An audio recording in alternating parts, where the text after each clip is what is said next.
Hello everyone, कैसे हैं आप सभी। आशा करते हैं अच्छे होंगे और मन लगा के पढ़ाई कर रहे होंगे। तो आज ये वीडियो मैं सुबह सुबह ही बना रही हूँ क्योंकि आज छुट्टी है और मैंने सोचा कि आप लोगों से कुछ ज़रूरी बात शेयर कर लें। और जो कल हम लोग समकालीन नाटक नहीं पढ़ पाए थे तो उसको भी मैं आप लोगों को अभी बता देती हूँ। और एक बात और कि आज छुट्टी है तो इसका फ़ायदा आप लोग भी उठाएंगे। जैसे आप लोग कहते हैं कि टाइम मैनेज नहीं होता है, रोज़ काम रहता है, तो देखिए छुट्टी जब भी आपके बीच में पड़ती है, संडे हो या बीच में कोई भी ऐसी छुट्टी आपको मिल जाती है, तो उसको समझिए कि एक सुनहरा मौका आपको मिला है। और उसमें जितना भी हफ्ते भर का आपका छूट जाता है, जो आगे पीछे हो जाता है, टारगेट नहीं कंप्लीट होता है, उसको उस दिन पूरा कंप्लीट करने की कोशिश करिए। मेरा क्या था, जब मुझे छुट्टी मिलती थी तो उस दिन मैं रात में और ज़्यादा टाइम को मैनेज करती थी, आराम से पढ़ती थी कि सुबह का टेंशन नहीं है कहीं जाना है।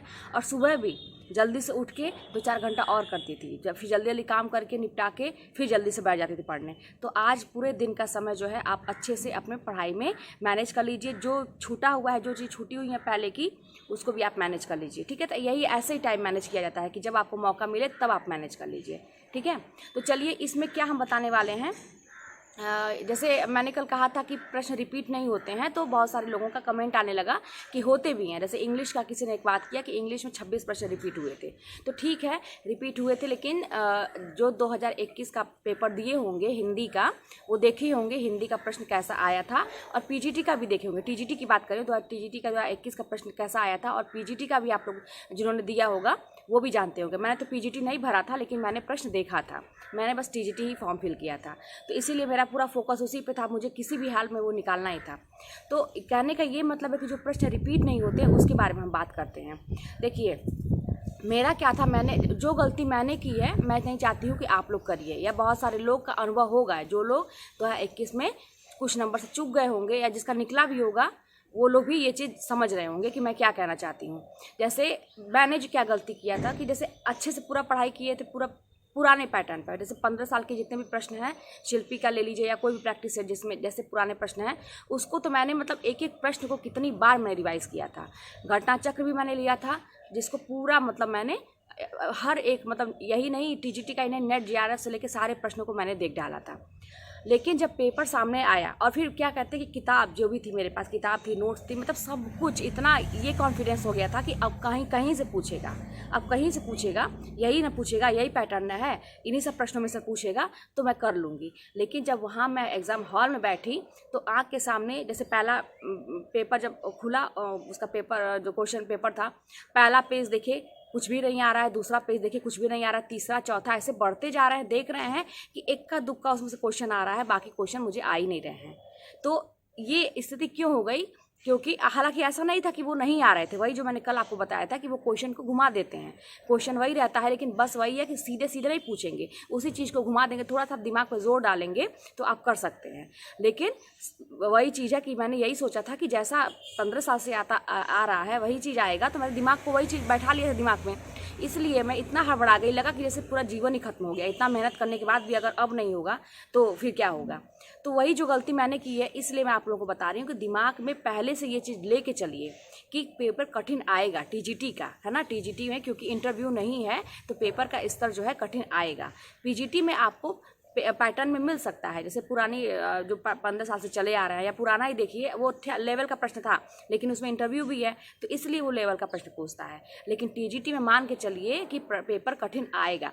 जब आप कठिन सोच के चलेंगे, कठिन कठिन प्रश्नों को हल करेंगे, तो आपके सामने जो आसान प्रश्न आएगा तो आराम से आप कर लेंगे, उसमें कोई दिक्कत नहीं है। आप पुराने प्रश्नों को बिल्कुल दोहराइए, बिल्कुल दोहराइए, उसको प्रैक्टिस करिए, लेकिन उसके साथ साथ जो 4 ऑप्शन आते हैं, जो व्याख्या होती है, उसको दोहराइए। ठीक है, और ये मत बिल्कुल सोचिएगा कि वही प्रश्न पूछेगा। आप लोग पुराना प्रश्न पत्र देख सकते हैं पिछले साल का, मेरे साथ क्या हुआ था, क्योंकि यही गलती मैंने भी की था। और इसी चक्कर में जान लीजिए एग्ज़ाम हॉल में इतना प्रेशर होता है ना उस टाइम में कि आप लोग समझ ही रहे होंगे, जो जिन लोगों ने दिया होगा, कि यही रहता है कि ऐसी कोई गलती ना कर दें, मतलब गोला भरते समय ऐसा कुछ ना ऐसा कर दें कि मतलब 1 नंबर चला जाए, इतना प्रेशर होता है। और इसी चक्कर में मेरे 5-6 प्रश्न एकदम ईजी प्रश्न, जिसको मतलब कोई आप नहीं गलत करेगा, कोई गलत नहीं करेगा, वो प्रश्न मेरे गलत हुए थे इसी चक्कर में। क्योंकि मतलब वहाँ पे अजीब ही स्थिति हो जाती है दिमाग की, तो बड़े शांत दिमाग से आपको करना चाहिए।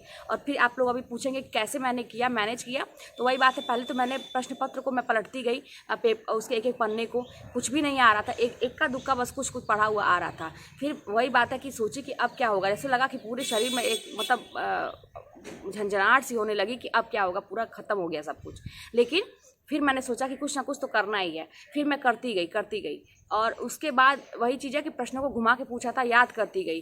कुछ जैसे ऐसे प्रश्न थे जो कभी सामने नहीं आए थे, तो लेकिन जब आप पढ़े रहेंगे, दूसरी चीज़ों को अच्छे से पढ़े रहेंगे ना, तो आप उसको अनुमान लगा सकते हैं कि अच्छा हाँ इसका ये हो सकता है। ठीक है, तो कहने का मतलब है कि यही चीज़ है कि आप लोग इतने अच्छे से पढ़िए कि आप लोग के सामने कोई नया प्रश्न भी आए तो उसका आप एक अच्छे से आइडिया लगा पाइए कि हाँ इसका आंसर यही होगा। और प्रश्नों को घुमा के पूछता है। तो इस तरह से करते मेरे मतलब अधिकतर 80 प्रश्न सही हुए। लेकिन अगर वही सोचते हैं कि 5-6 प्रश्न मेरा और भी सही हुआ होता, जैसे मेरा पर्यायवाची गलत हो गया था, वर्तनी शुद्ध करने वाला गलत हो गया था, संधि किसका गलत होता है वो गलत हो गया था, आसान सा संधि था, और ऊपर से आधुनिक काल की एक वो थी पंक्ति थी, वो भी मेरा गलत हो गया, क्योंकि इतनी अच्छे से पंक्तियों थी कि मैं याद की थी, इतने अच्छे से सब कुछ गलत हो गया था। आसान से प्रश्न जो कभी नहीं, ये भारतेंदु हरिश्चंद्र का पूरा हम याद किए थे। इनमें से एक रचना आई थी जो काव्य की थी, 70 नहीं है आगे, आप लोगों को मैंने बताया भी था। उसमें से वही मैं कह रही थी कि उसको मैं कई बार रोज़ पढ़ती थी, लेकिन वहाँ पर सब कुछ याद था, लेकिन वहाँ पर कन्फ्यूज़न हो गई। तो ऐसे आसान प्रश्न गलत हुए थे कि जिसका आप उम्मीद नहीं कर सकते हैं, है ना।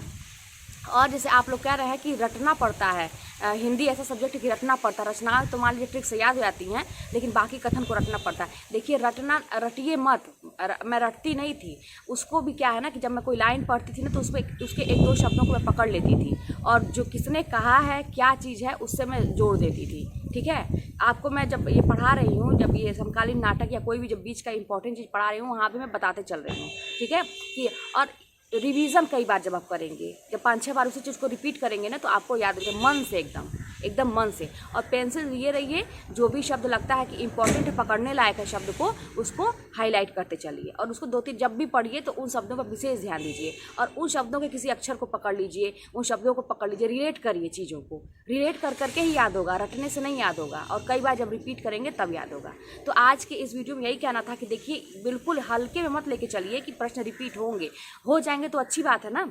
आप अगर प्रश्न पत्र तो आप हल कर ही रहे हैं 15 साल के पहले का, अगर हो जाएंगे तो अच्छी बात है। लेकिन आप अगर कठिन प्रश्नों के आप प्रैक्टिस करके जाते हैं और सोच के दिमाग में जाते हैं कि ऐसे भी प्रश्न आ सकते हैं, तब आपको पहले से मेंटली प्रिपेयर आप रहेंगे, तो आपको एग्जाम हॉल में दिक्कत नहीं होगी। बस यही कहना था। ठीक है, और पेपर रिपीट हो जाएंगे तो अच्छे, लेकिन मान के चलिए टीजीटी का पेपर कठिन आएगा और पीजीटी का लेवल में आएगा, क्योंकि इसमें इंटरव्यू भी रहता है। ठीक है, तो कुछ चीज़ें हैं अपने से, मतलब ये चीज़ें समझने वाली हैं, तो आप अपनी तैयारी उसी हिसाब से करिए। और आज छुट्टी का दिन है, तो पूरी छुट्टी को यूटिलाइज़ करिए पढ़ाई में अपने। तो आइए समकालीन नाटक भी हम लोग देख लेते हैं। थोड़ा वीडियो लंबा भी हो जाएगा तो कोई बात नहीं, जल्दी जल्दी हम लोग को कवर करना है। ठीक है, तो चलिए समकालीन नाटक देखते हैं। तो देखिए यहाँ से हम लोग समकालीन नाटक पढ़ेंगे, और इसके पहले वाला हम लोग थोड़ा सा पढ़ चुके थे, तो यहाँ से हम लोग शुरू करेंगे लक्ष्मीकांत वर्मा से। तो लक्ष्मीकांत वर्मा से देखेंगे, थोड़ा सा आप लोग को भी कल्पना करने की ज़रूरत है। जैसा मैं कल्पना मैं कर रही थी और बताऊंगी आप लोगों को, तो आप लोग भी थोड़ा सा कल्पना करेंगे, अभी तुरंत चुटकियों में याद हो जाएगा सारी रचनाएं। तो देखिए लक्ष्मीकांत वर्मा, पहले तो नाम ही सोच लेंगे लक्ष्मीकांत, यानी कि लक्ष्मी की कांति जब हमको मिलती है। ठीक है, अभी इतना सोच लीजिए। अब पहले ये लाइन पढ़ेंगे ऊपर वाली, लक्ष्मीकांत वर्मा आधुनिकता बोध विसंगति के नाटककार हैं। अब देखिए जो चीज़ इंपॉर्टेंट मान लीजिए है, तो उसको पेंसिल से हाईलाइट कर लीजिए, जैसे मैंने किया है। ठीक है, इससे याद रहेगा। तो लक्ष्मीकांत वर्मा आधुनिकता बोध विसंगति के नाटककार हैं, इनके नाटक निम्नलिखित हैं। ठीक है, अब देखते हैं। अब यहाँ पे आता है हमारा पहला आता है तिंदुवलम आता है, एक बार पढ़ लीजिए। तिंदुवलम सीमांत के बादल, अपना अपना जूता, रोशनी एक नदी है, ठहरी हुई जिंदगी, आदमी का जहर। अब इतना हम लोग पढ़ लिया। अब इस पर हम ट्रिक बनाएंगे, अब हम एक दूसरे से इसको जोड़ेंगे। तो अब क्या करेंगे, ध्यान से देखिए। लक्ष्मीकांत वर्मा है ये, अब हम ये देखेंगे कि लक्ष्मीकांत, यानी कि जब लक्ष्मी की कांति हमको मिलती है तो क्या होता है, तो तिंदुवलम जो है वो सीमांत के बादल बन जाते हैं। जब लक्ष्मी की कांति हमको मिलती है तो तिंदुवलम जो है वो सीमांत के बादल बन जाते हैं। और अपना अपना जूता पहन लो सभी लोग, क्योंकि रोशनी की एक नदी है, उसी को हमको पार करना है। अपना अपना जूता सभी लोग पहन लो, क्योंकि रोशनी की एक नदी है, रोशनी की एक नहीं, रोशनी एक नदी है। पहले तो आप ऐसा ट्रिक बनाइएगा, फिर उसको सही सही बोलिएगा क्या रचना है। ये रोशनी एक नदी है, उसको हमको पार करना है। और सभी मनुष्यों का है ना ठहरी हुई ज़िंदगी हो गई है, सभी मनुष्यों का ठहरी हुई ज़िंदगी है, क्योंकि आदमी का जहर अब बाहर आ रहा है, क्योंकि आदमी का जहर अब बाहर आ रहा है। तो फिर से हम एक बार देख लेते हैं। कि जब लक्ष्मी की कांति हमको मिलती है तो तिंदुलम जो है सीमांत के बादल बन जाते हैं और सभी लोग अपना अपना जूता पहन लो, क्योंकि रोशनी एक नदी है और ठहरी हुई जिंदगी सबका हो गया है, सभी मनुष्यों का हो गया है, क्योंकि आदमी का जहर बाहर आ रहा है। ठीक है, तो इस तरह से ये हमारा हो गया। अब हम देखेंगे, अगर आपको वर्ष याद करना है तो तिंदुलम 58, सीमांत के बादल 63, अपना अपना जूता 64, रोशनी एक नदी है 74, ठहरी हुई जिंदगी 80, है ना। जैसे एक तो सबसे बड़ी बात है कि ना कि इस किताब में देखिए लाइन से दिया हुआ है, मतलब घटते बढ़ते हुए क्रम में दिया हुआ है, तो 58, 63, 64, 74, 80 ऐसे याद कर लेंगे और या लाइन से इधर रचना याद कर लेंगे तो आपको याद हो जाएगा। अब रोशनी एक नदी है, देखिए मैंने यहाँ पर निशान भी लगाया है ना, क्योंकि यह एक एब्सर्ड नाटक है। ठीक है, और ठहरी हुई जिंदगी में राम रावण की बात कही गई है। कुछ चीज़ें जहाँ से मुझे एक्स्ट्रा पता चलती थी तो मैं किताब में उसको नोट करती चलती थी। ठीक है, अब देखते हैं आगे, विनोद रस्तोगी का देखते हैं। विनोद रस्तोगी, अब विनोद रस्तोगी को पहले ही मैं इमेजिन कर लेती थी, विनोद रस्तोगी, विनोद भी मेरे एक भैया लगते हैं, रिलेटिव हैं, उनको मैं सोच लेती थी। ठीक है, अब पहले तो इनका कुछ चीज़ पढ़ लेते हैं। विनोद रस्तोगी आधुनिक समस्या के नाटककार हैं, क्योंकि हम लोग वही पढ़ रहे हैं। ठीक है, समकालीन नाटक पढ़ रहे हैं, ये आधुनिक समस्या के नाटककार हैं। इनके प्रमुख नाटक निम्नलिखित हैं। अब देखिए, अब विनोद रस्तोगी मतलब विनोद जो थे वो अपना रास्ता कैसे बनाए, आज़ादी के बाद बनाए। ठीक है, नए हाथ से बनाए, है ना।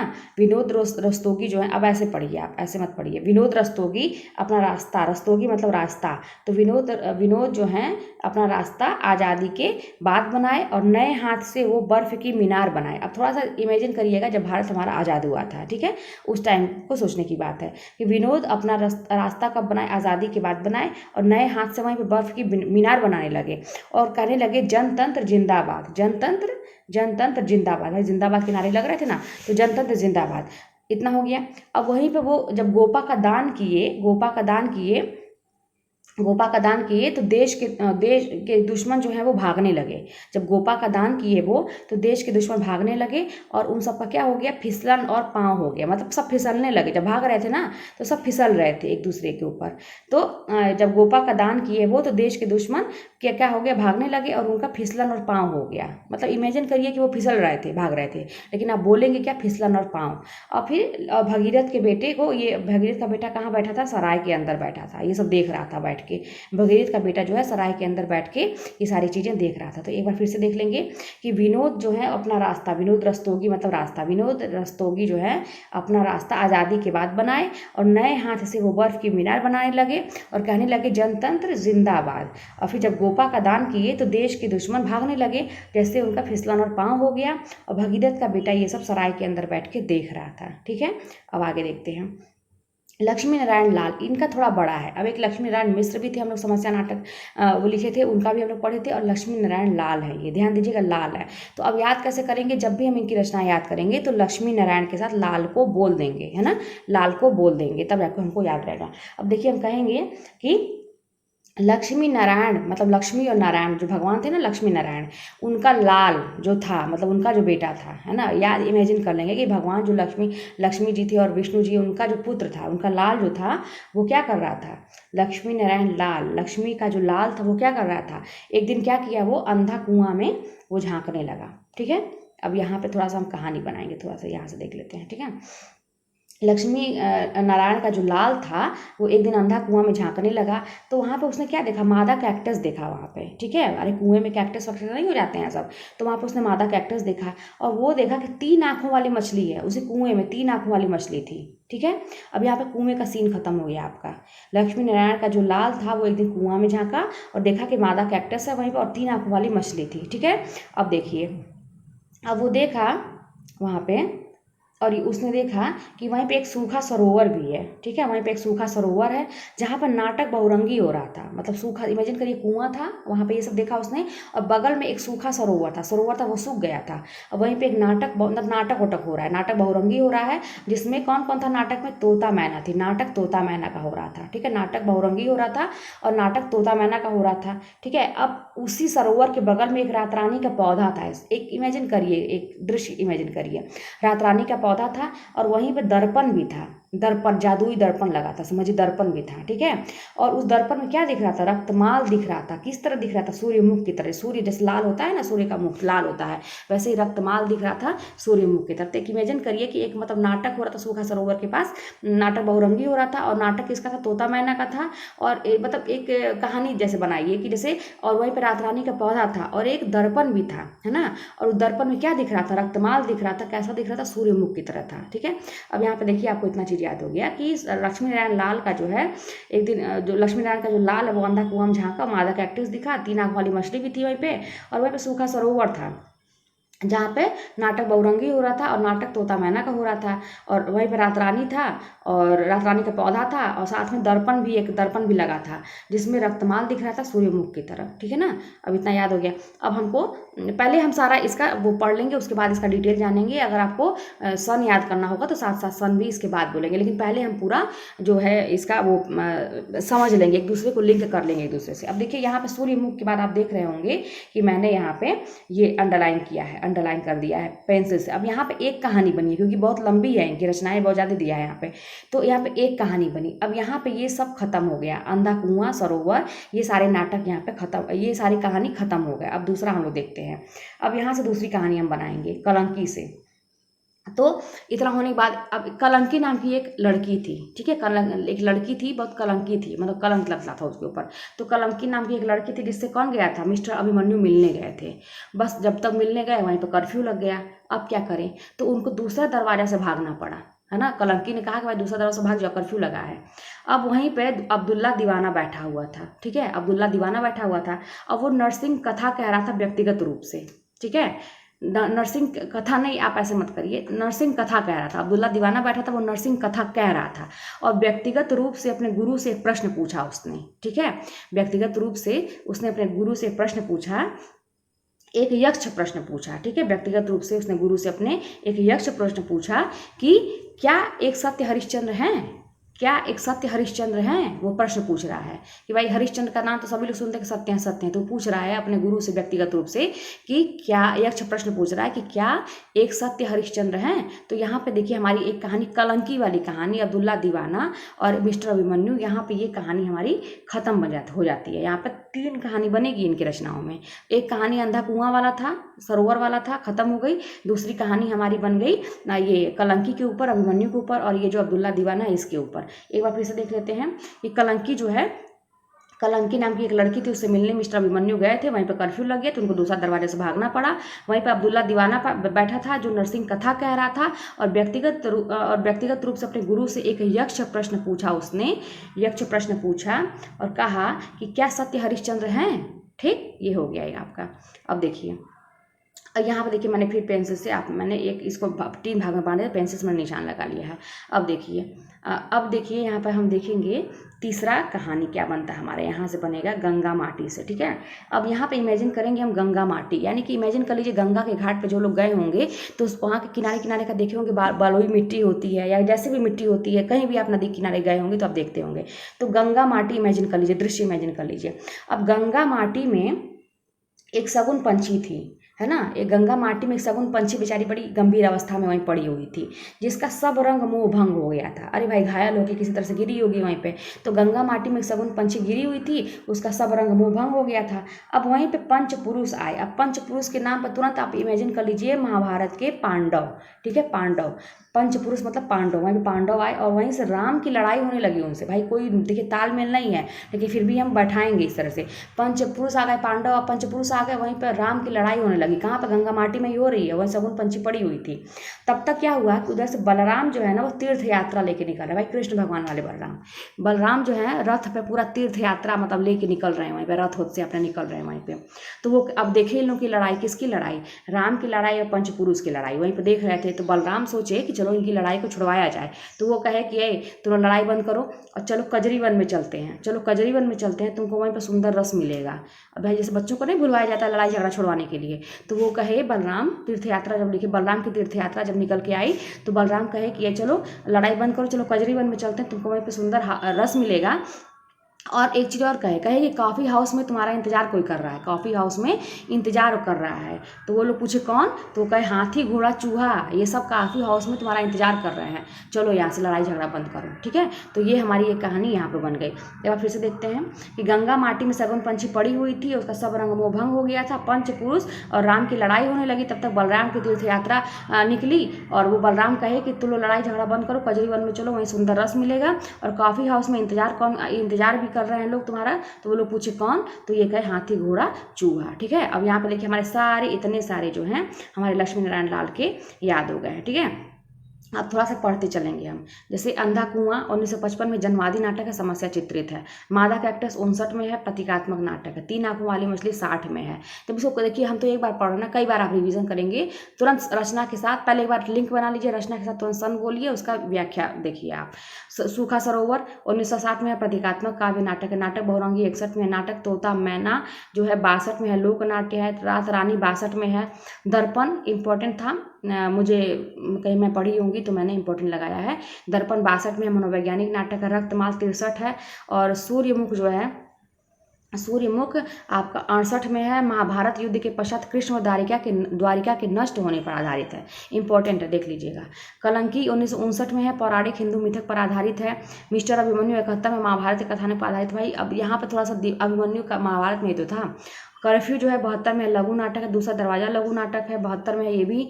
अब्दुल्ला दीवाना 73 में है। सामाजिक समस्या स्त्री पुरुष संबंध है इसमें और जीवन मूल्य भी इसमें है। नरसिंह कथा 75 में है, पौराणिक कथानक पर आधारित है। 75 पौराणिक है ना, इस तरह से। व्यक्तिगत 75 में है, सामाजिक समस्या स्त्री पुरुष समस्या पर आधारित है। गुरु 1976 में है। अब देखिए यक्ष प्रश्न है 76 में, ये भी महाभारत के कथानक पर आधारित है। एक सत्य हरिश्चंद्र 76 में है, लोक नाट्य है। ठीक है, अब यहाँ पे देखिए गंगा माटी 77 में है, लोक भूमि से जुड़ा हुआ। अरे भाई माटी है तो भूमि से जुड़ा ही होगा, तो 77 में है, लोक भूमि से जुड़ा हुआ। सगुन पक्षी भी 77 में है, सब रंग मोहभंग 77 में। देखिए तीनों लगातार 77 में है। और ये क्या है, सब रंग मोहभंग लोक नाट्य शैली पर आश्रित एब्सर्ड नाटक है। पंचपुरुष 78 में है, लोक भूमि से जुड़ा नाटक है। राम की लड़ाई जो है इसमें है 79 में है। बलराम की तीर्थ यात्रा 83 में है। कजरी वन 80 में है। सुंदर रस 60 में है। कॉफी हाउस में इंतजार एब्सर्ड नाटक है। हाथी घोड़ा चूहा लघु नाटक है। ठीक है ना, इस तरह से ये हमारे हमको याद हो गए।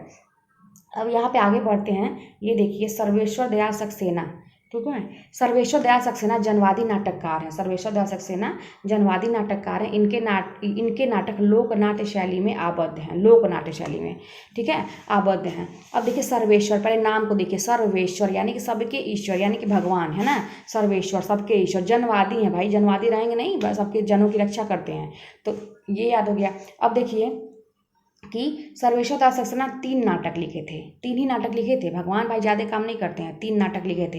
एक बकरी लड़ाई और अब गरीबी हटाओ, मतलब बकरियों की वो भी लड़ाई हटाए, है ना। मतलब भगवान इतने दयालु हैं कि वो जो बकरियों की लड़ाई हो रही थी उसको भी हटवाए और गरीबी और कहे अब गरीबी हटाओ, मतलब गरीबी को तो हटाए। ठीक है, तो बकरी 74 में है, लड़ाई 79 में है और अब गरीबी हटाओ। ठीक है, आगे देखिए लड़ाई नाटक जो है, लड़ाई नाटक सर्वेश्वर की एक कहानी का नाट्य रूपांतरण है। भाई लड़ाई जो थी ना, वो सर्वेश्वर दयाल सक्सेना जो थे उनकी एक कहानी थी और उसी का वो नाट्य रूपांतरण है। ठीक है, ये सब चीज़ें थोड़ा सा पूछ सकता है कि कौन सी मतलब ऐसी रचना है जो उनकी कहानी थी उसका नाट्य रूपांतरण है, ऐसा दे सकता है।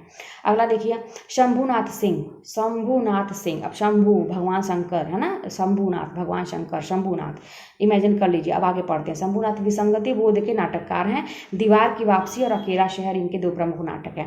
भाई शंभु जिसके घर में आ जाएंगे भगवान शंकर, तो दीवार की वापसी नहीं हो जाएगी। जिसका दीवार गिर जाएगा, घर गिर गया होगा, दीवार गिर गया होगा, तो वापसी नहीं आ जाएगी, दीवार वापस से लग जाएगा।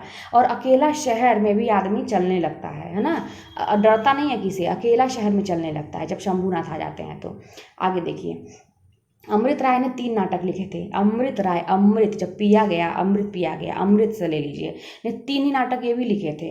चिंदियों की एक झालर, शताब्दी और हम लोग। तो जब अमृत पी लिए तो हम लोगों को शताब्दी में चिंदियों की झालर दिखने लगी। जब हम लोग अमृत पिए, हम लोग तो शताब्दी में चिंदियों की झालर दिखने लगी। ठीक है, हम लोगों को जब अमृत पी लिए तो हम लोग को शताब्दी में चिंदियों की झालर दिखने लगी, है ना, मतलब चारों तरफ झालर मतलब अच्छा लगने लगा, सब लोग लगा कि कुछ सजाया हुआ है।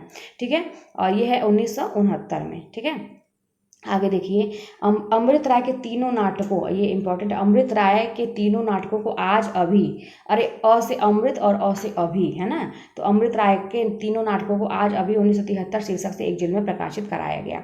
आगे देखिए, ज्ञानदेव अग्निहोत्री को देखते हैं। ज्ञानदेव बहुत ज्ञान देते हैं ये, है ना, बहुत ज्ञान देते हैं सबको, ज्ञानदेव अग्निहोत्री। और कैसा ज्ञान देते हैं? अग्निहोत्री, अग्नि के समान ज्ञान देते हैं, मतलब बड़े इनके ज्ञान अच्छे होते हैं, अग्नि के समान, मतलब एकदम पावरफुल होते हैं। अब देखिए, ज्ञानदेव बहुत ज्ञान देते हैं। कह रहे हैं कि नेफा की एक शाम, मतलब नेफा की एक शाम में, शाम का टाइम था, नेफा की एक शाम में माटी जागीर बैठा हुआ था। जागीर से जमींदार समझ लीजिए, मतलब एक इंसान के रूप में ले लीजिए। नेफा की एक शाम में माटी जागीर बैठा हुआ था और वो कह रहा था कि वतन की आबरू बचाने के लिए अनुष्ठान करना पड़ेगा। बैठ के प्लानिंग कर रहे थे नेफा की एक शाम में माटी जागीर कि वतन की आबरू बचाने के लिए अनुष्ठान करना पड़ेगा। तब तक शुतुरमुर्ग आया, वो कह रहा है चिराग जल उठा। शुतुरमुर्ग आके कह रहा है चिराग जल उठा। याद हो गया हम लोग को। अब जो है हम थोड़ा सा ये देख लेंगे। अब नेफा की एक शाम 1962 में है, याद रखिएगा, चीन की लड़ाई वाला।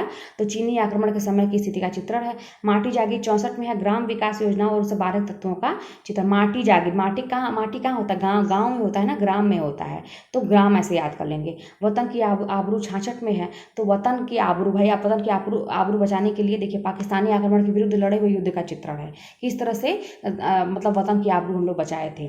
अनुष्ठान, वतन की आबरू अनुष्ठान, हिंसात्मक वृत्ति की निरर्थकता का प्रतिपादन है। हिंसात्मक वृत्ति की निरर्थकता का प्रतिपादन, मतलब हिंसा से किस तरह से मतलब चीज़ें हम लोग के लिए नुकसानदायक होती हैं उसकी बात है इसमें। अब देखिए, शुतुरमुर्ग और 68 में है, इसमें नेहरू कालीन राजनीति पर चोट किया गया, इंपॉर्टेंट है शुतुरमुर्ग। चिराग जल उठा, टीपू सुल्तान का विदेशियों से युद्ध दिखाया गया है। चिराग, है ना, ये सब चिराग उराग देखिए, पहले के जो मुगल राजा थे इन लोग के ज़माने में मिलता था। तो टीपू सुल्तान जो है विदेशियों के युद्ध में दिखाया गया था। ठीक है, अब देखिए अनुष्ठान। अब यहाँ से थोड़ा सा इंपॉर्टेंट चीज़ें, अनुष्ठान जो है नाटक को मानव की दिग्भ्रांति यात्रा का नाटक कहा गया है, याद कर लीजिएगा। अनुष्ठान नाटक को मानव की दिग्भ्रांति यात्रा का नाटक कहा गया, कई बार रिवीजन करेंगे, याद हो जाएगा। शुतुरमुर्ग समसामयिकता, प्रतीकात्मकता एवं प्रयोगात्मकता, ठीक है, में ज्ञानदेव अग्निहोत्री का प्रथम सार्थक नाटक है। शुतुरमुर्ग जो है समसामयिकता, प्रतीकात्मकता एवं प्रयोगात्मकता में ज्ञानदेव अग्निहोत्री का प्रथम नाटक है, मतलब ये भी इंपॉर्टेंट हो जाता है आपका। शुतुरमुर्ग को, ये देखिए, शुतुरमुर्ग को राजनीतिक फैंटेसी या सामाजिक राजनीतिक फार्स कहा गया है ना, फार्स। तो देखिए, अब शुतुरमुर्ग कैसे दौड़ता है? बहुत तेज दौड़ता है ना शुतुरमुर्ग, कैसे दौड़ता है? हॉर्स की तरह दौड़ता है, हॉर्स की तरह दौड़ता है ना, घोड़े की तरह। तो शुतुरमुर्ग हॉर्स की तरह दौड़ता है, इसलिए सामाजिक राजनीतिक फार्स। ठीक है, अब देखिए आगे देखते हैं। और रेवती शरण शर्मा, यहाँ पे देखिए रेवती शरण शर्मा इनका आ जाता है। तो यह इस पेज पे एक ही लाइन दिया हुआ था, तो मैंने दूसरे पेज पे यहाँ याद करने के लिए ऊपर ही लिख लिया था, है ना। ये देखिए रेवती शरण शर्मा मैंने पेंसिल से लिख लिया था, ताकि मतलब सामने सामने जब लेखकों का नाम दिखता है ना तो चीज़ें याद हो जाती हैं और लेखक का नाम भी याद रहता है। तो रेवती शरण शर्मा मैंने लिख लिया था। अब रेवती से कैसे याद करेंगे? देखिए रेवड़ी, अब देखिए भाई किसी लेखक का, कवि का, मतलब ये ना कि मैं उपहास कर रही हूँ या कुछ भी ऐसा है, लेकिन याद ही नहीं होता था तो मैं कुछ भी ट्रिक बना लेती थी। रेवती से रेवड़ी, रेवड़ी जो नहीं होता है जो बिकता है, आप देखे होंगे वहाँ पे, अरे लखनऊ के, आप रेवड़ी नहीं बिकता है वो स्टेशन वगैरह पर, रेवड़ी।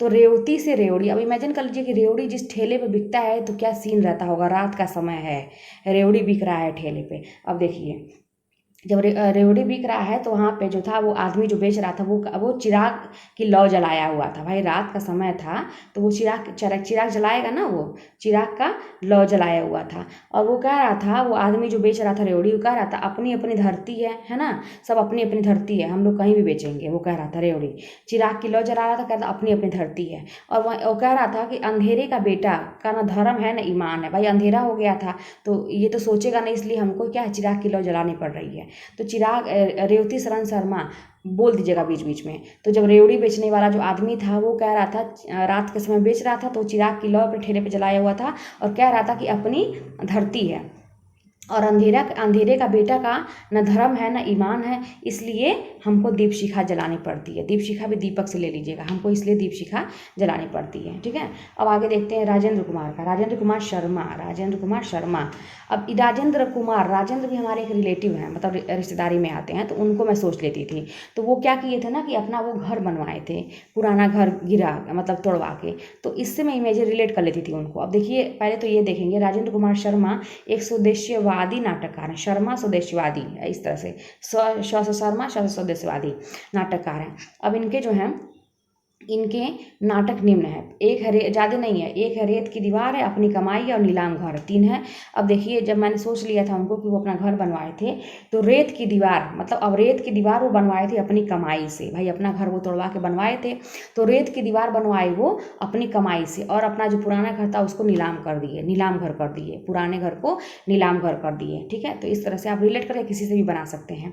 आगे देखिए, अब ये देखिए, इसी में अपनी कमाई को पंजाब सरकार द्वारा पुरस्कृत, मतलब अपनी कमाई जो है वो पंजाब सरकार द्वारा पुरस्कृत नाटक है, पुरस्कृत नाटक है। ठीक है, आगे देखिए, सुरेंद्र वर्मा का देख लेते हैं, इम्पॉर्टेंट है ये। सुरेंद्र वर्मा ने निम्नलिखित नाटकों की रचना की है। अब सुरेंद्र वर्मा, सुरेंद्र, अब तुरंत इमेजिन कर लीजिए, सुरेंद्र मतलब इंद्र भगवान से ले लीजिए, भगवान से ले लीजिए, मतलब एक सोच लीजिए। तो सुरेंद्र कहते हैं, सुरेंद्र भगवान मतलब इंद्र कहते हैं कि द्रौपदी जो है ना एक दिन कहाँ गई, सेतुबंध पे गई। सेतुबंध मतलब सेतु मतलब पुल है ना, पुल पे ले लीजिए। द्रौपदी एक दिन सेतुबंध पे गई, और वहाँ पर तब जब गई तो वहाँ पर नायक, खलनायक और विदूषक बैठा हुआ था। ठीक है, वहाँ पर नायक, खलनायक, विदूषक बैठा हुआ था, और फिर वहीं पर सूर्य की अंतिम किरण से सूर्य की पहली किरण तक, ठीक है, 8वां सर्ग हो रहा था, है ना। वहीं पर सूर्य की पहली किरण मतलब असुर की अंतिम किरण से लेके सूर्य की पहली किरण तक, यानी कि रात में वहाँ पे 8वां सर्ग हो रहा था। और वहीं पे छोटे सैयद, बड़े सैयद भी बैठे हुए थे। वहीं पे छोटे सैयद, बड़े सैयद बैठे हुए थे, जो कह रहे थे एक दूनी एक, मतलब एक दूनी एक, वहाँ पे वो पहाड़ा पढ़ रहे थे बैठ के। ठीक है, एक दूनी एक मतलब उल्टा ही कुछ कह रहे थे, एक दूनी दो होता तो एक दूनी एक कह रहे थे। अब देखिए, तो वहीं पे शकुंतला की जब अंगूठी जो गायब हो चुकी थी वो वहीं पे मिल जाती है, और वो कैद हयात से मुक्त हो जाती है। ठीक है, तो इस तरह से थोड़ा सा मतलब इमेजिन करने की ज़रूरत है, याद हो जाएगा। तो देखिए कि ये जो थे सुरेंद्र वर्मा ये जो हैं कह रहे हैं, सुरेंद्र वर्मा इंद्र जो हैं, सुरेंद्र इंद्र ऐसे बोल के फिर सुरेंद्र वर्मा बोलिएगा। तो सुरेंद्र वर्मा कह रहे हैं कि द्रौपदी जो है एक दिन सेतुबंध पे गई, वहीं पे नायक, खलनायक, विदूषक मिला, और सूर्य की अंतिम किरण से सूर्य की पहली किरण तक 8वां सर्ग हो रहा था। वहीं पे छोटे सैयद, बड़े सैयद भी थे, जो कह रहे थे एक दूनी एक कह रहे थे। वहीं पर शकुंतला की अंगूठी जो है वो जो थी गायब जो हो गई थी वो मिल गई, और वो कैद हयात से मुक्त हो गई। ठीक है, अब यहाँ पे हम थोड़ा सा इसका डिटेल भी जानते चलेंगे। तो द्रौपदी 1972 में है। ठीक है, द्रौपदी जो है, द्रौपदी 1972 में है, और ये महाभारत कालीन द्रौपदी के मिथकीय रूप का चित्रण है, मिथकीय रूप का चित्रण, याद करिएगा। सेतुबंध भी 72 में संस्कृत भाषा के वाकाटक नरेश प्रवर्सेन द्वितीय कृत सेतुबंध पर आधारित है। अब ये देखिए, नायक, खलनायक, विदूषक 1972 में ये भी है, दुष्यंत और शकुंतला के आचरण पर आधारित है। सूर्य की अंतिम किरण से सूर्य की पहली किरण तक 75 में है। इसमें नारीत्व की सार्थकता की तलाश की गई है। 8वां सर्ग देखिए, 8वां सर्ग 76 में है। कालिदास के कुमार संभव महाकाव्य के 8वें सर्ग पर आधारित है। ये पूछ सकता है 8वां सर्ग, तो ये कुमार संभव पे है कालिदास के। ठीक है, 8वें सर्ग पर आधारित है। छोटे सैयद, बड़े सैयद 82 में है। ये मुगल सम्राट मोहम्मद शाह के समय का यथार्थ चित्रण है ना, मोहम्मद शाह के।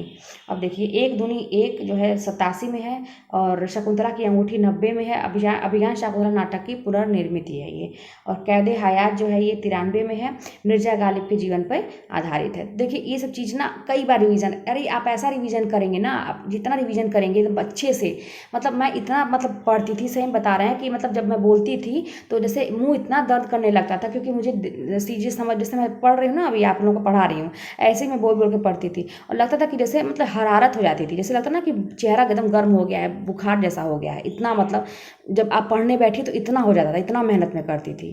ठीक है, और कुछ जब ऐसे मन से पढ़ेंगे ना तो आपको तुरंत और समझ के चीज़ों को तुरंत याद हो जाएगा। कोई कठिन चीज़ नहीं है, ये जान लीजिए।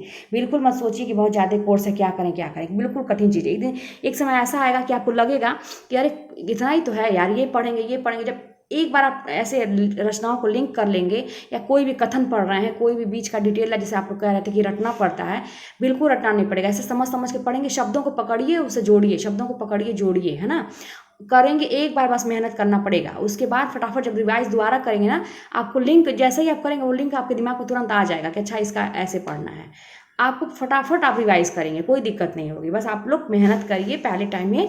ये जो ट्रिक बनाना है ना, ये जो मेहनत करना है, लिंक मैं जोड़ के आपको बता रही हूँ, ये करने में बहुत मेहनत लगता है, और ये यही टाइम लगता है। जब एक बार बन जाए, आप देखिए मुझे सारी चीज़ें याद है उस टाइम का पढ़ा हुआ, मतलब 7-8 महीने हो गए, लेकिन आज भी मैं आप लोगों को फटाफट बता पाती हूँ, क्योंकि मुझे आज भी याद है सारी चीज़ें। जब मेरे आँख के सामने ये चीज़ें आती हैं तो मुझे वो लिंक याद आ जाता है कि अच्छा मैंने ऐसे पढ़ा था इसको। ठीक है, आगे देखिए, अब देखिए ये जो है इम्पॉर्टेंट चीज़ है। 8वां सर्ग जो है नाटक प्रथम बार हत्या शीर्षक से कथा पत्रिका में प्रकाशित हुआ था। इम्पॉर्टेंट है, 8वां सर्ग जो था सुरेंद्र वर्मा का, ये प्रथम बार मतलब पहली बार हत्या शीर्षक से कथा पत्रिका में प्रकाशित हुआ था। अब देखिए सुरेंद्र वर्मा का जो नाटक है छोटे संगीत बड़े संगीत, है ना, छोटे संगीत बड़े संगीत, ये प्रथम बार हसन अली हुसैन अली के नाम से प्रकाशित हुआ था। ठीक है, हसन अली हुसैन अली के नाम से प्रकाशित हुआ था ये। ठीक है ना, हसन अली हुसैन अली के नाम से प्रकाशित हुआ। कौन सा? छोटे संगीत बड़े संगीत। ठीक है, तो ये आपका हो गया। आज हम लोग थोड़ा सा जाने हैं इस तरह से, और भी अब जल्दी जल्दी मैं आपको कवर करवा दे रही हूँ, है ना, ताकि आप लोगों को कम से कम याद तो हो जाए। जो कुछ लोग एकदम नए हैं, जिनको मतलब नई टाइम में अभी शुरुआत की हैं, तो उनके लिए थोड़ी सी मतलब आसानी हो जाएगी। तो चलिए मिलते हैं अपने नेक्स्ट वीडियो में।